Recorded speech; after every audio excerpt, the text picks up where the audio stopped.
Good afternoon. Welcome to the FXReturn.com weekly market preview for all the major currencies for Monday, September 15th, 2008. It's a little past 1700 GMT, 1 p.m. on the East Coast.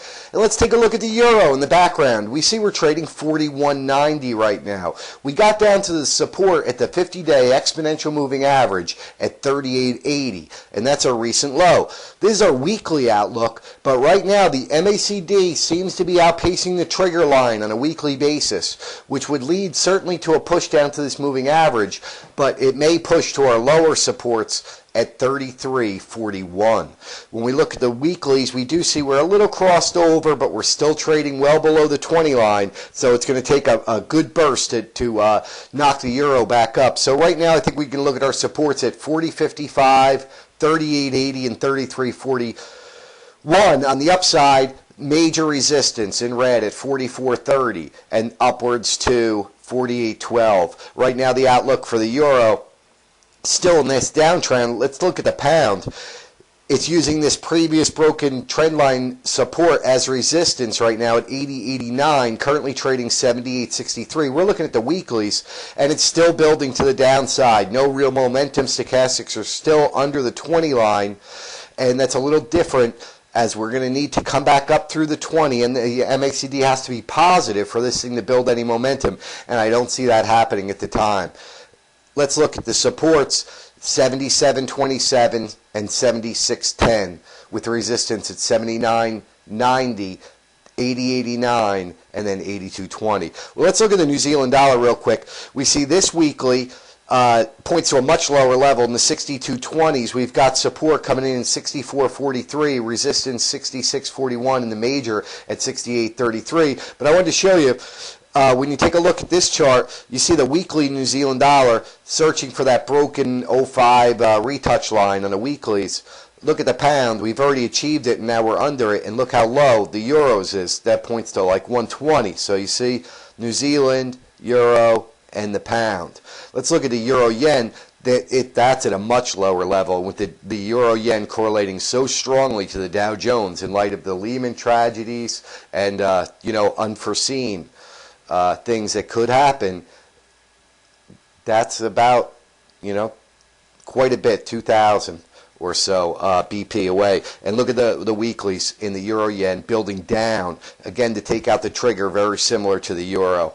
Building down, getting ready to take out the trigger. Let's look at dollar yen.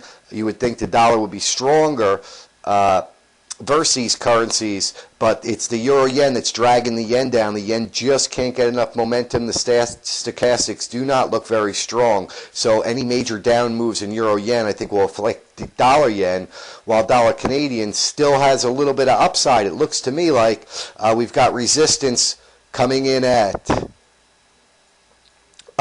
the top of this 50-day exponential moving average. The stochastics don't look too bad on the upside, and I think that we can look at the dollar Canadian at that big 108.63. That's major level. 108.06 with 107.56 in between. Support, major support, 104.72. Another very strong support at 103.26. And when we look at the dollar Swiss, same thing. We had a wave 4, 2, 3, 4, hit a little short-term wave 5 up here. Whether that's wave 5 of 3 or 5 of 5, yet to be determined.